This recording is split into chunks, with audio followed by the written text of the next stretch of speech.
And before we started, I thought, hey, I've played some doubles. Maybe, you could put me in for the 2 girls and 1 guy 3v3. And then I watched the first match. Absolutely not. I am not qualified for the sheer speed, intensity, flat game, control, decision making. I'm not qualified in any of that stuff.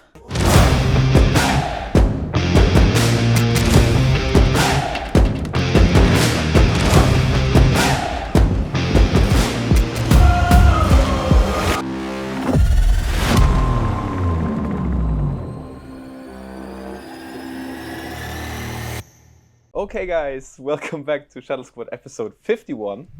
I'm here with Kirsty Gilmour. Kirsty. Hello. Great to have you back. Lovely to be back. It's been a couple of weeks. Yes, and you missed episode 50, the milestone. The milestone. Damn. Yeah.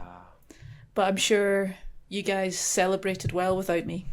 Wow, we had such a great party. Actually, we were talking about wind most of the time. Oh, yeah. I think 30 out of 40 minutes we talked about wind and conditions. Man, it's nothing but the hard-hitting subjects on this podcast. Yeah. The hard tasks, what everyone wants to know about.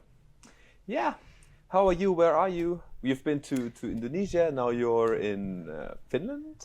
Finland, yes, I'm in Finland. I'm in a little hotel room in Finland. It wasn't a great week for me. We'll get into it later, but short story is I strained my ab against Michelle on Saturday, and then I had to play against Mia on Sunday. Made it a little bit worse.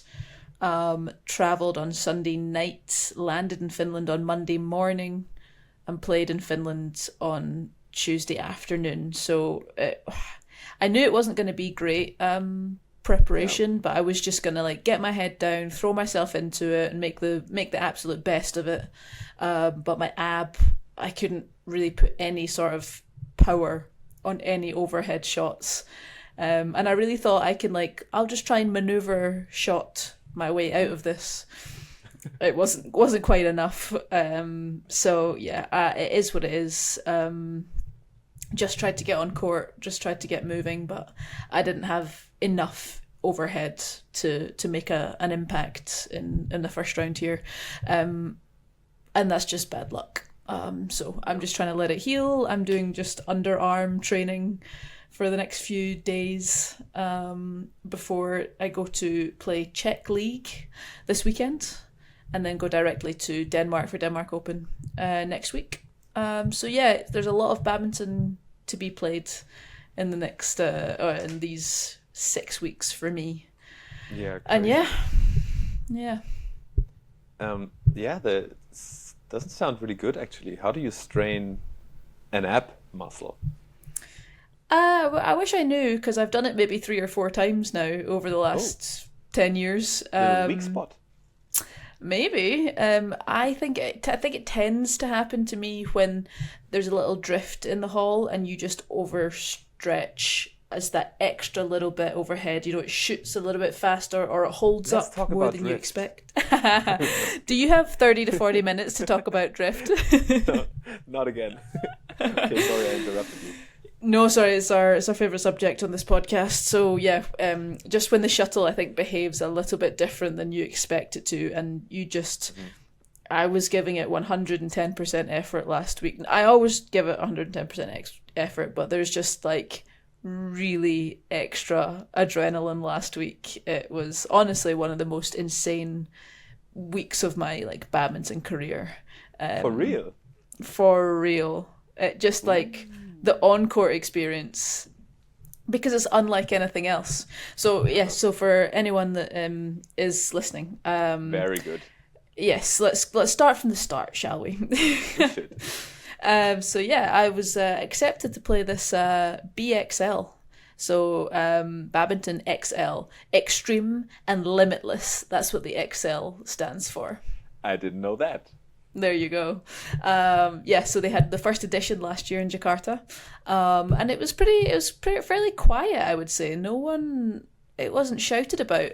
But this year, I think they really ramped up the social media aspect, the advertising aspect, so I headed over there, landed on the Tuesday. Did some media and some training on the Wednesday. I never thought I would be doing a 2-against-1 session with Anthony Ginting and Flandy and Pelly, but here we are. You know, check it off the bucket list. And then we kicked off. I was Team Hurricanes, and on paper we had a good team, but I wouldn't say on paper we had like the best team. But we had like a little blank space in our team. It was supposed to be Pormpaway, but she was sick or injured, and then it was supposed to be Gia Fan. And then, I don't know, she said she could no longer do it. And then last minute, Ramadanti gets plucked into our team. And let me tell you, she was the MVP. Her skills, her calmness, unbelievable. So good. So I was Team Hurricanes. It was Hurricanes, Rockets, Lightning, and Blitzers. Amazing names already. I know, right? We had a really good team, and I knew I was going to be up against Michelle Lee, Linh Thu Huyen from Vietnam, and then originally it was supposed to be Gregoria Tunjung, but she pulled out with sickness, and then so Mia got subbed in. So yeah, I knew I was going to be. Did she go last minute also? Yeah, so she went last minute. Yeah, and so yeah, we kicked off against Rockets. So Mia's teams. I played Mia first, and so the structure of the team match is 3 against 3, women's singles, men's singles, 3 against 3, and the 3 against 3 matches count for 3 points. And the singles matches count for 1 point. Oh. Yeah. And then, so you tally up all the scores. Oh, and also, so per discipline. So the 3 against 3 is 4 sets of 8 minutes. Timed. Timed. And the singles is 4 sets of 8 minutes. All the disciplines are 4 sets of 8 minutes. It's timed. Why 4 sets? No idea. But if it's 2 games all, or 2 sets all, you play you play a shuttle showdown, which is, in my understanding, I'm still not totally sure don't know. Of the You rules. played No. In my understanding, it's up to 5, but if anyone within that 5 points gets a 2-point gap, they win. Oh. So you can win 2 love. Uh-huh. And that's how I lost to Mia both times, like that. We went to the shuttle showdown, and then she just sneaked it. Damn. I think I saw the result, and it was like 12-10, 10-12, 11-10, 10-11, and then, but there was nothing about a decider, and I was like, wait, was it a draw? What is this? How do I know what the result is? Yeah. Oh, it was that was so a little weird to understand if you were just seeing some snippets on social media. I was like, okay, this is some weird. You got to tell me about this afterwards. So yeah, definitely, yeah. So that's how it worked out.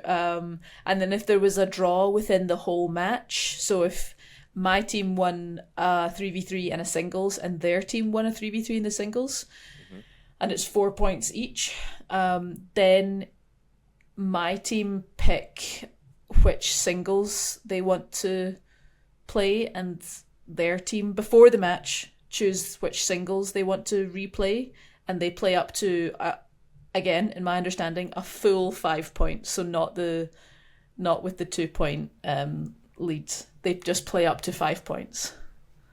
Okay. To decide the entire match. So that's a huge showdown then.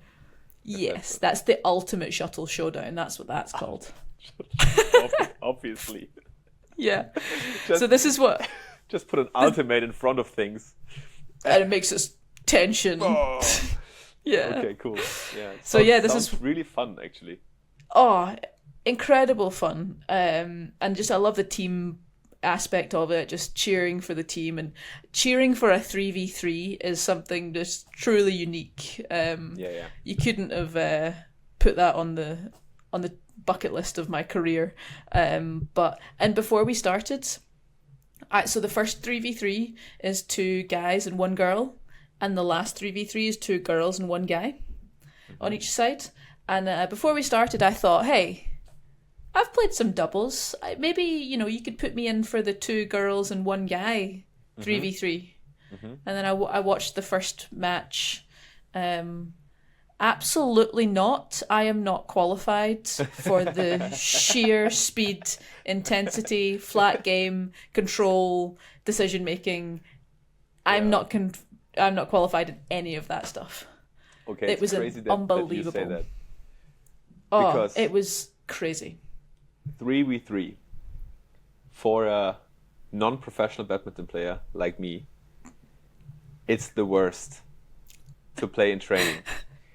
Because there are no rallies. Yeah. It's so fucked because you see it online and you see the pros do it and it looks so much fun, and then you want to play it and there's no rallies because nobody understands it. Yeah. we all make too many mistakes, and then it's just like, okay, should we just play 2 against 2 again? Yes. And then I watched the German national team play, because they often play in training. Or last year when I was at the Thomas Cup with the boys, they also played a 3v3 tournament. And then there was the doubles guys, and then there was the singles guys. And the singles guys were just like, before they played, they were like, okay, yeah, maybe. Imagine we could win this. Let's see. And the doubles guys were just, no. There's no chance. And there was no chance. They didn't win a single set. There's no chance for the singles players, honestly. It's given, I have respect for doubles players, big respect for doubles players, but this has like increased my respect for just their shot quality, their calmness. Like, I can cover a court. I really I pride myself in being able to, get my body around a court, but the speed of like the flat fast game, oh man, it's just a different skill set. And watching, you had the best players in the world there, basically. Watching Go Sife and Gloria Wijaya and Ramadanti. Must be crazy. Yeah, like ridiculous. Who did we play? They had Shetty, Matsumoto, and Lai on one team. That might be confusing for some of our listeners, because probably not everybody knows all of the names. Oh, yeah. Let me tell you, it's really good players. Really, really Olympic. It was maybe Rahayu actually. So it was just like multiple world medals, multiple world number ones, multiple Olympic medals on both sides. Insane. So much fun. But also just so intense because of the 8 minutes, and there's like a little bit of gameplay that you have to do. So also, here's another rule for you. So you play the 8 minutes and you see what the score is, and if there's a difference of 3 or less, you play just a regular shuttle. A pressure point. So if you are beating me 12-9, that we go to a pressure point, and you have to get to 13. But if I get to 13, I win. So you just have to not lose. You have to win 1 point, and I have to overtake you by 1 point. Okay. So, and if the gap is bigger, then it's finished. Then that set's over. Okay. Yeah. So that was another interesting element. So you really have to study that sport before you start playing. How did that work? So, when you arrived, you probably didn't know anything. No, really. Kind of. I was asking Matthias Christensen a lot of questions because he played last year. Right? Yeah. Him and Alec played it last year, and what was I gonna say? Yeah. So when there's like 20 seconds on the clock and you're up by 3. Do you want to run that clock down and go to the pressure point but with a gap of 3, or do you want to take the risk of trying to win that point within the 8 minutes and having it over? You have to just weigh those things up. Is there like something to protect people from delaying the game? Is there like they were really cracking down on time wasting this year. I didn't see anyone get a warning or a penalty, but that was the umpire's discretion.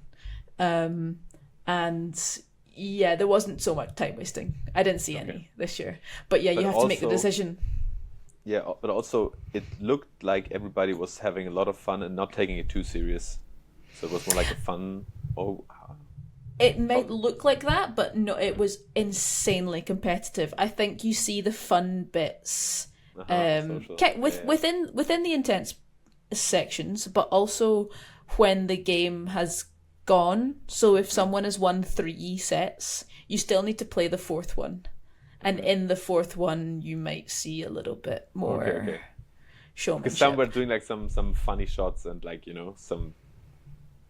Yeah. Like it was an exhibition match or something.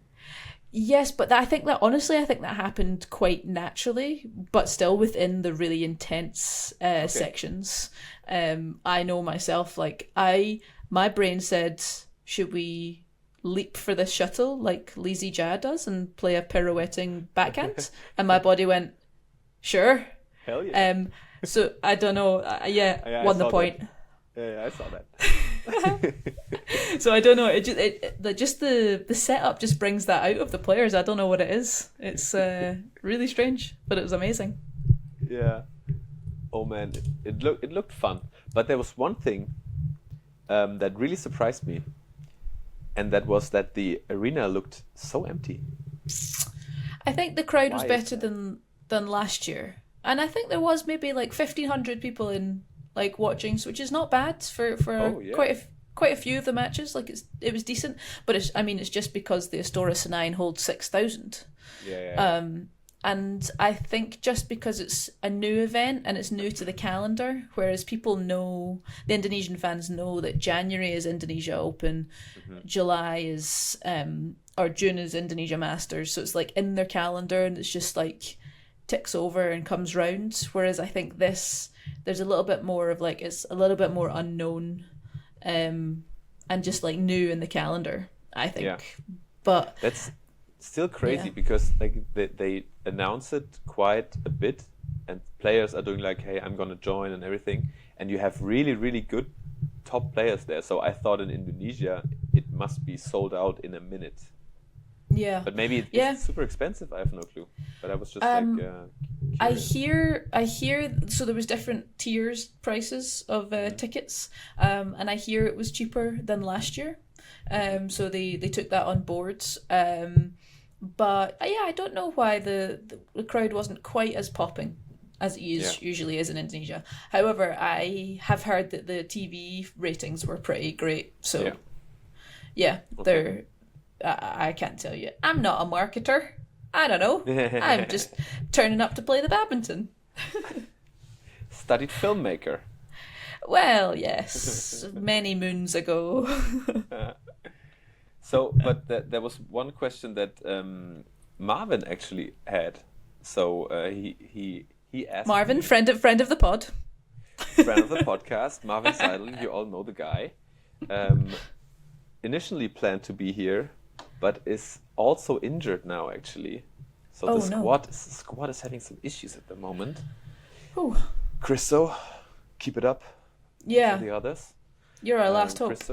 Christo right now playing actually at the, what's it called again? Arctic Open. Arctic Open. But yeah, Marvin, little knee injury. We don't know how serious it is yet, but those boys and those knees. Yeah, we hope nothing too serious. But he will not play this week. He planned to play an international challenge, I think, in Turkey, but not happening. But he asked me to ask you how that whole process got going that you played there. How come? Like, did they reach out to you? How did the negotiations go? How do you approach this from your side? Like, what can I ask for? Like, how do you? I just saw that it was a really fun event, and I reached out to them, and I was like, "Can I be involved?" And Nice. there was a little application process, and then they said sure. Yeah, and then there's no negotiation on fees or anything. It's just purely based on the prize money. Everyone, to the best of my knowledge, it's just like there was a minimum. If you come third or fourth in the table, you get a certain amount, and then if you're the top two teams, you play the final, and yeah, there was just the set amount of prize money. Interesting. Yeah. And then that worked out quite well for you in this case, because in the end, the Hurricanes, right? Team Hurricanes took the W. We won the whole damn thing. Like, Yes. I could not have told you that was going to happen at the start of this week. That is insane. We were winning the last 3v3 in the final, and I was stood next to Ginting, and I was like, we won. Can we go on when this finishes at 8 minutes? We can go on the and we won the whole thing. We won that was us. We win. Okay. And he said like, yeah. And he was like, yeah, Kirsty. man. Yeah. It's pretty cool. That's it. Yeah. Yeah. Well, Oh man. Well done. Yeah. Very much. What kind of guy is he? I've never talked to him. So lovely. Just so calm. Yeah, warming up for my matches with Anthony Ginting was I saw it, yeah. pretty cool. I couldn't reciprocate the favour because he was on after me, so yeah, but he's a really, really nice man. Just quite quiet and yeah, lovely. Our whole team was super nice. It's really, really good. We all got on very well. We had some great traditional Indonesian seafood one night, which was great. And yeah, we just had a nice time. We stayed in a really nice hotel. Everyone in the league stayed in the same hotel. And yeah, it was a sort of really well organised event across the board, from start to finish, like arriving at the airport to leaving, getting my flight straight after the final. Perfect. So smooth. Yeah. And I think, I mean, from the outside, it also looks like it's quite fun for you players, because you have this team event with players you don't usually play or hang out with. So probably also really nice just to get to know them in a different kind of way than just walking past each other in the training hall and saying hi. Exactly. Yeah, doing the classic. Yeah, you press your lips together and you nod. Yeah. Really, really nice to get to know a few other people. We had Jolly was on my team, and yeah, chatting to Christensen a bit more, and yeah, it was really good. Our team captain was Flandy Pele, the legend that he is, and yeah, he's just a very chill man. I think the overriding characteristic of Indonesian players is just quite chill. Everyone's just quite relaxed and calm. Yeah. It's nice. Yeah. Yeah, nice. So it sounds like you had a really, really good time. And it definitely was worth the hustle with getting back just in time to play another one in Finland. Yeah. Because I also thought, okay, this is a kinda tight schedule, because I saw videos on your Instagram like from 10 hours ago, and I was like, but she has to be in Finland already. How does this? Yeah, and this all work? This is like the only time ever that the women's singles has started on the Tuesday. So normally you have the qualification, and then normally it's like mixed and men's first rounds. But this time it was women's singles. It really couldn't have been worse for me. I feel personally victimized. And also so bad that you had to play the final the week before. Oh, last match. Yeah. Annoying. Yeah. Yeah, it's so. Yeah, I mean, that was, what's the word? Silver lining that I actually had to play the final. I mean, I can't I can't be mad about that. But yeah, having to start the tournament on the Tuesday I could have done with that extra night of recovery, to be honest. But yeah, I mean, I'm annoyed that I have this small injury and I couldn't give it my all this week. But there's plenty more. I'm happy that I was careful also in the same sense, because there's a lot more to come in the next few weeks. So like I say, I've got Czech League this weekend in Prague, both matches in Prague, which is handy, and then directly to Denmark, and then I think I'll try and go home for a couple of nights because that'll be 3 weeks away, and then over to French Open, and then I think I'll come home. HYLO, I think I'll come home, and then Danish League at the very start of November. Are you? What are the chances to see you in Saarbrücken this year at the HYLO Open? Because last week Marvin and me were pressuring Christo to be there because he was like, I'm planning to, but I don't know yet. So it's the same for you? I'll be there. No, I'll be there. For sure. Good news. I wouldn't miss a chance to I wouldn't miss a chance to come to Saarbrücken. Are you kidding? Yeah. Gotta be a good place to be. Yeah, absolutely. The jewel of Saarland. Europe. Okay, let's keep it to Saarland. No, but genuinely, I think Saarbrücken as a place has really improved in the last 5 years, I would say. You have some good... by that, I mean, you've got coffee shops now. That's... Yeah. Welcome to the 21st century. Wait, you've got coffee shops and you take card payments in most places now. I say most, not all. You still take cash only. Some places, you weirdos. This is 2025. This is actually... That's so bad. And I don't know why Germany is so late with that. I mean, as you say, it's getting better, and especially in the cities, I think we're almost good. There are some places, but in smaller cities or little towns, don't forget your cash. Don't forget your cash. And still in the biggest cities, like I live in Cologne, and there are still some bars and some coffee shops that are like, no cards. Cash only. Like, then I will not buy anything. Sorry. Yeah. Oh well, see you. Yeah. A curveball I came up against maybe 2 years ago was, yes, we take card, but it has to be a German bank card. Yeah. What is that? No credit cards. Yeah. What? Who cares where the card's from? You will get my money. I'll take the international fee. Yeah. I don't know what the problem is. I think maybe it's, I don't know how huge that fee that they're talking about must be, how many % of their money it is, but it can't be too much. Yeah, I don't know. Exactly. That's just a bad thing. But yeah. You already said it. I think you said it to me once. I don't know if it was on the podcast or if it was when we were not recording, that you said like, what was it? The whole thing about Germany being on time and everything and having everything. False. Yeah, German efficiency is such a myth. Yeah.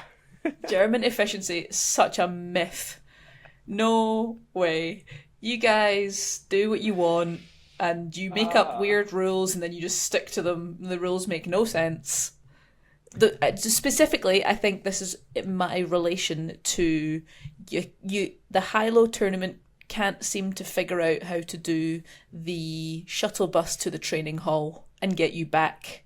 You can't figure out a system.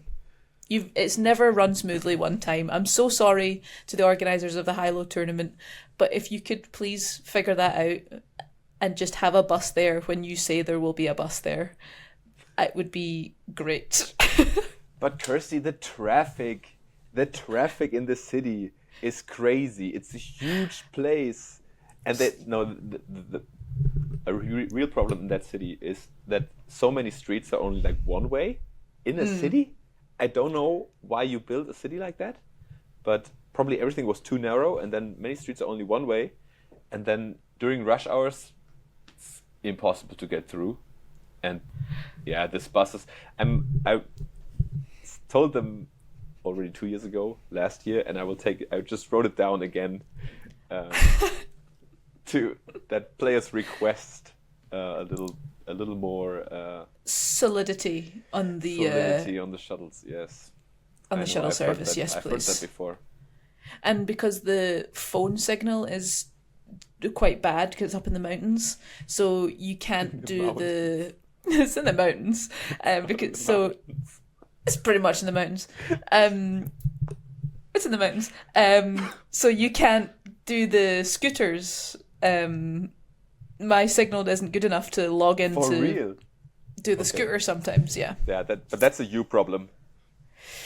Yeah, I know. And then Yeah, last time we just got the public transport bus sometimes, which is easy, but not ideal. Not ideal. Yeah. I know that back in the days, like I don't know how many years ago it was, they had like shuttle services, like cars going, but at some point they must have stopped that. I don't know why. Probably too expensive. Yeah. But when I started, that was like, it's 11 years ago. I've told that before. But when I started, I was doing in my first week, I was starting as doing shuttle service. That was my first job at this tournament, Bitburger. Oh, wow. And then I was like driving around people, like with my car, and the players came to the front desk. We're like, I need a shuttle, and I was like, okay, here I am, follow me, and I drive. Amazing. Yeah. Perfect. That's how it was, and that's probably how it's supposed to be, but that's not how it is. But hey. Yeah. Hey, we're always trying to, improve the services, but then the situation circumstance changes every single year, because it used to be to Frankfurt was the airport, and now we'd use Luxembourg, and man, we'll get there one day. Figure it out. Fuck, man, I wanted to promote the tournament and now it backfired. No, but in general, it is a great tournament. It is a great tournament. Especially when it was the Sarlo Lux 100. What a great tournament. Great winners at that tournament. Yeah, 2020. That's the year to win. Yeah. Definitely. Yeah. 2025 would also be a great year to win. That would be lovely. That would be lovely. But I find the playing hall, uniquely difficult in HYLO. I've played in it so many times. This might be like number 15 or something. That's crazy. Yeah, I think 2012 might have been my first, maybe before then, maybe 11. And then we've had Europeans there, so that adds another one on. And I've played like a lot of matches there. I've won Sarla Lux. I got a silver medal at Europeans. So I've played like back to back a lot of games. But somehow I just never really feel that comfortable in that hall. I think the floor is very hard. It's like an auditorium kind of theatre, so it's kind of soundproofed. So it's kind of like, it feels very dense, and like to me it feels quite tight. It's not an arena how you would see in Asia or in Denmark. It's very much an auditorium, concert venue. So the acoustics are fantastic, but for playing badminton, that's not the best feeling, to be honest. Yeah. Like many players say that it's tough, but hey, everybody has the same circumstances, and you have to find a way.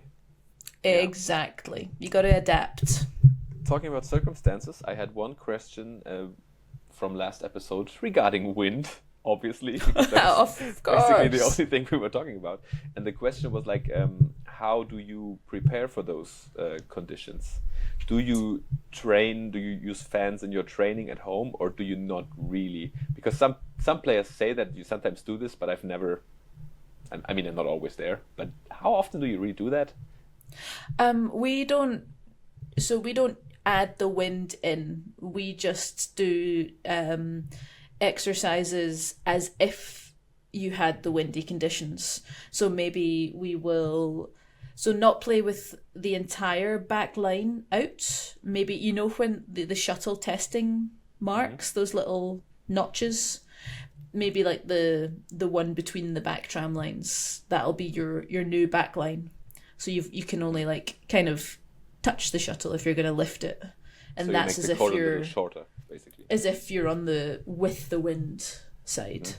And against the wind, it takes less finesse that way. So I think we don't really train, personally, we don't train it as much because you can just whack it. Make the court longer. Yeah. a meter longer, yeah. But then for your feeder, that's kind of unrealistic, I guess. So we do a lot of those kind of ones, or just training the kind of patterns that you would need to use for those conditions. So we would play games where the condition is, okay, you've got that shorter back line, and also you can only steep slice and tight net. You can't play long. We put conditions on things, but we don't actually generate the wind or anything. So it takes a little bit of imagination. Yeah, but then also, so you try to train it a little bit, but in the end you just have to experience and adapt. Yeah, pretty much. I think there's the respecting the wind, and then trying to but don't give it too much thought because it just shuts down. You still need to just play flowing badminton, and you still need to play a full game. So that's why we find it easier, or we find it more effective to train the shots that you might need rather than replicating because what if you replicate too much wind or not enough wind, or with fans or whatever. So but it's tough. It's still something, 15 years in, I still really struggle with it, and I think that's what sets apart the world top 5, top 10 players from the top 30. I think it's the people that can adapt, and it's not necessarily like what the wind is, but can you put a shuttle where you need that shuttle to go, and who can make that adaptations with the racket the quickest. You can make a few mistakes, but if you can recognize what's happening with the wind, then faster than your opponent, then you're on the front foot. Yeah. That also, because you say they must adapt so good, and how the top 10 players do it. And then in the beginning you said that you have more respect for doubles players now because everything is so fast. So it's even crazier, and I know we praise him a lot and he's not here, and it's his also part of the podcast, but it's even crazier what Christo does with playing singles at that top 10 level at the moment. Let's see how long he can stay there, Christo. It's no easy task, that's for sure. But yeah, absolutely. But also being top 20 in doubles. So how? Definitely. It's just such a Venn diagram of world-class singles and great doubles, and you get Christo Popov in the middle of it. And and his brother. Tommy's not far off, yeah, for sure. Also part of the doubles. Yeah, if Christo plays with a guy, he's okay. Forgot the name. Love you, Thommy. But yeah, it's crazy impressive. Yeah, for sure. Yeah, that's actually just the point I wanted to make clear. Yeah. For sure. But enough about me. What the hell's up? What are you doing? I'm actually. Where are you? 39 minutes in. Introducing. No, all good. I'm here in lovely Zillertal in Austria. Wow, never heard of her. Yeah, it's a cozy little valley where you can ski and everything, and actually a little wellness weekend trip with my girlfriend, who, Beautiful. by the way, is now my fiance. You did it! Oh, congratulations! Yeah. Oh, super! Yeah. It's a shame that men don't get engagement rings. You should get engagement rings too, right? She's walking around like, and sometimes she's like, and I'm like, haha. She said she would get me a ring if I want to, but I'm like, yeah, I'm good. I think it would be nice. Fun, yeah. I think more people should make their own rules with these things. That's true. But I'm not a jewelry guy at all. Ah, fair enough. I wear my Whoop, and and even that feels weird. Just take it off for the wedding, okay? It's not a good look when you're in a suit. I want to know I want to have my heartbeat. It's suicide. I need that in my stats, Kirsty. Oh my God, my recovery. No. You'll be fine. I will be okay. Because in like however many years that'll be like out of date, and your kids will be like, Dad, what's that weird thing on your wrist? That's what you have in your head now. Yeah, that's the chip that you have implanted in your brain. We used to have to wear it outside of our bodies. And we had phones and laptops. Yeah. Not contact lenses that showed you everything. Oh my God. This is gonna be so crazy in the future. We will see. But first we're here enjoying our lives. Lovely. What have you been? You just been out for a run actually right now. Oh, nice. Are you been walking, eating, massage, spa? That's all the plan, but we just arrived. We got here like 20 minutes before we started recording, because it's a huge trip actually. It was actually a gift for my 30th birthday, so a year ago. But we had to reschedule because of work, apparently. And so we do it now. And now we live in Cologne. Back then we lived in Munich, which was just 2 hours away. Now it's 8 hours away. So we had quite a trip, starting this morning at 5 and arrived here at 3. So damn. Did you drive? No, we took the train. So I was working on the train basically all morning. A nice train journey can be nice. It was actually, I really enjoyed it. And now we're here and we're in the mountains. And it's going to be a nice weekend. Beautiful. Lovely. Yeah. Cool. Yeah. When did you pop the question? Oh, just recently, when we were in Sardinia for a holiday. Nice. And on the last day of the holiday, we were walking. We had a drink at a beach bar, and then we were walking home on the beach. Sunset kind of, sundown kind of thing. And then, I thought this is the moment. Beautiful. And she said yes. Yoo-hoo. Thank goodness. Imagine. She would be a fool not to. Ha. Tell her. Oh, she knows. She knows. Oh, I'm super happy for you. Yeah, thank you. It's a big one. Even though if it actually doesn't change anything, No. It somehow feels special. Yeah. Oh, that's nice. But yeah, nothing changes. You're still you and she's still her. So That's true. But she has a new ring. She has a shiny rock on her hand. And a new name. You don't need to. These are very personal questions. I apologize for asking them on a podcast. No. That's to be discussed still. To be discussed. I like that. I like that. We want to have the same name, but we only have to figure out if it's hers or mine. Rock, paper, scissors? That's actually, I would actually love that, but there's a lot at stake. Yeah. I mean, it's I don't know why. Obviously, traditionally, the guys keep their names, but it kind of feels weird to actually think about changing your name. Yeah. And I mean, that's also for everyone who's like, doesn't matter who's changing the name. It's still kind of weird because somehow it's obviously your identity. It's your name, you know? Exactly, yeah. And if I would just have a different surname now, it's kind of weird. Yeah, and imagine how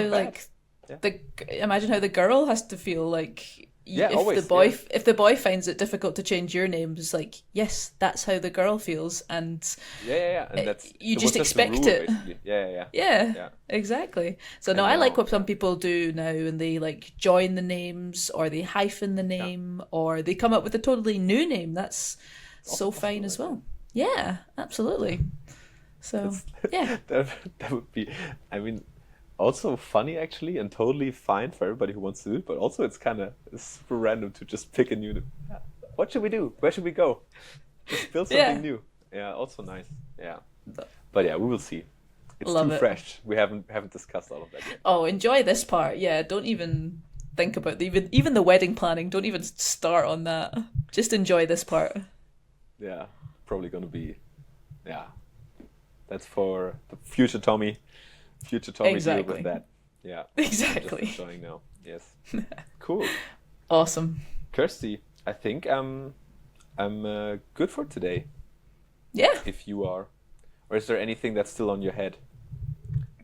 No, I think I've given you all of my spiel. Told you about BXL. Told you what's coming up. If anyone does have any questions, put them in the comments below, and we can try and answer them. But apart from that, next week I'll be in Denmark, so hopefully we can find some time and we'll have another chat about what's going on. Yes. Perfect. And there's maybe one more little announcement that we can make. That our second season of the ShuttleSquad is slowly coming to an end. 3 more episodes after this one, and then we will. We will have a break. Yes, Yeah, we'll have a little break, and we'll have a little recuperation time, and then we'll see how we come back in the new year. Yes. So also, if you have any wishes, any ideas, criticism. Well, let's call it Now is the time. Feedback. Let's call it feedback, not criticism. Constructive feedback. Yeah. Cool. But yeah, 3 more to go, and I'm really looking forward to them. They're going to be really nice, and we're hopefully all going to meet up in Saarbrücken for the last episode of this season, all in one place. Yes. Hopefully, I hope we can make it. And then yeah, I'm really looking forward to it. Kirsty, take care. All the best. Take care of your abs. Don't do anything fancy. Oh, no, as sitting up in bed is getting easier, so we're working on that. Yeah. But yeah, another good episode. Thank you for chatting. Thanks for listening, everyone. And yeah, we'll be back next week. Bye-bye. Bye-bye.